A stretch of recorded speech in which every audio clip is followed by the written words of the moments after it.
few cinematic villains can rival No Country for Old Men's Anton Chigurh in terms of sheer terror.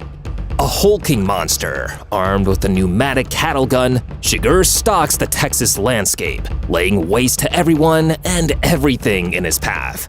By film's end, he's racked up an incredible body count, and were he to be tried for crimes ranging from animal cruelty to felony murder, a ridiculous list of criminal charges to answer for. Today, we'll be analyzing just how much time and money he'd be on the hook for because of his on-screen villainy. Strap in, this will be one of our most exhaustive breakdowns yet. At the film's start, we find Chigurh in a very unexpected position, in police custody. His time as a captive doesn't last long though. As a deputy assures a colleague that the situation is under control, Chigurh slips his handcuffs beneath his feet and uses them to strangle the lawman to death on the police station floor. Only 4 minutes in, and Chigurh is already facing a life sentence for first-degree murder. We'll keep this tally running throughout, and it's going to add up quickly. He makes his escape in a stolen police car, which he uses to pull over his next unwitting victim.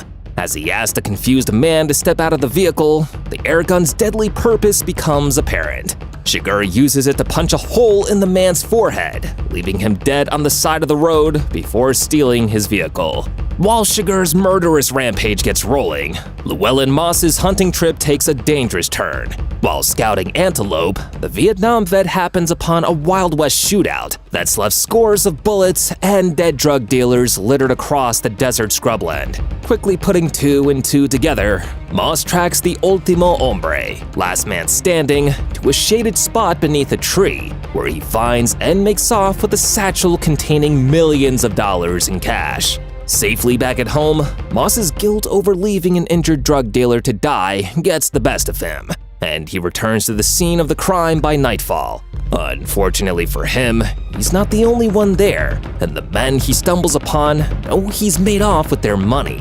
He manages to escape with his life, but not his truck, which he knows will be used to track him. Unfortunately for Moss, the man tasked with tracking him is Chigurh. He arrives at the shootout, where he's briefed on what took place and provided with a tracker to help locate the missing money. He quickly dispatches his guides before getting in their car and beginning his pursuit in yet another stolen vehicle. Next to appear on screen are Sheriff Ed Tom and Sergeant Wendell. They attempt to recreate the grisly happenings and ponder whether Moss knows the type of men he's up against, which he clearly does, as he's packed up his belongings, put his wife on a Greyhound bus, and fled from his mobile home. And just in the nick of time, Chigurh breaks into Moss's trailer, intent on murder. But the latter's timely disappearing act leads him to sift through mail and purloin milk from Llewellyn's fridge. With Carla Jean safely en route to her mama's place in Odessa, Llewellyn sets about hiding from his deadly pursuers. He stashes the cash in the air duct of a hotel room and heads out for supplies. Upon returning, he realizes that his pursuers have caught up to him and flees, leaving the satchel for the night as he plots his next move. Chigurh, meanwhile, is busy plotting his. He heads towards Del Rio with the transponder at his side, waiting for it to pick up the signal from the stolen satchel. He passes the drive in predictably violent fashion, taking a potshot at a crow that will earn him a few more misdemeanor charges to go with his long list of felonies. After a mere 40 minutes of screen time, he's amassed $122,500 in fines to go with 4 life sentences plus 104 years in prison. And both of these counts are only going to increase from here. Moss returns to the original hotel and secures a room directly opposite his old one. Armed with tent poles and bent coat hangers, his plan is simple. He'll use them to drag the satchel from the air duct into his new room before beating a hasty retreat. This won't be simple though, because it's not just the drug dealers that are after him. Chigurh is too. He stalks down the pavement on padded feet and blasts apart the door and the gunman hiding inside, just as Moss retrieves the satchel. He's lucky once again, hitching a ride away from the scene with Chigurh hot on his trail, and the newly hired Carson Wells hot on Chigurh's. He settles in for the night at the Eagle Pass Hotel, where he makes a horrifying discovery. Hidden in the wad of bills is the transponder that's been broadcasting his location to his pursuers. With no time left to escape, he waits, shotgun in hand, for the inevitable. He doesn't have to wait long. The air gun blasts apart his locked door. Moss escapes out of the window as Chigurh fires at his falling form, earning him another B&E and his first attempted murder charge. As Moss runs back through the hotel lobby, more evidence of Chigurh's crime spree becomes apparent. The hotel clerk paid to alert Moss of any more visitors to the hotel has been murdered.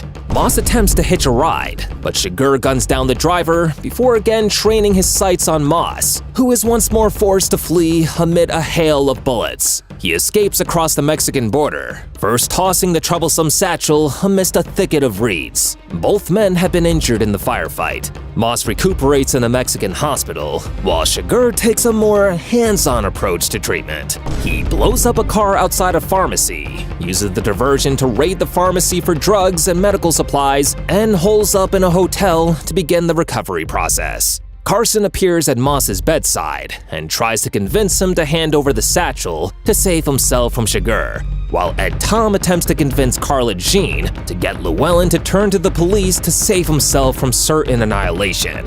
Neither is successful, nor is Carson successful in his attempt to barter for his life. Having tracked him to a hotel, Chigurh blows the shady investigator away before chatting on the phone with Llewellyn.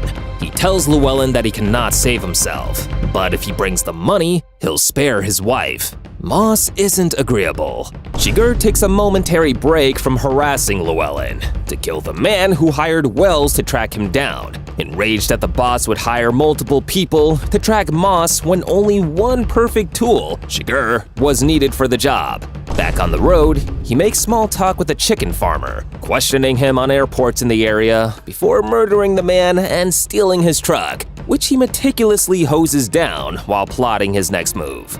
Healed up and back on the US side of the border, Llewellyn again holes up in a hotel room. Here, however, his luck finally runs out.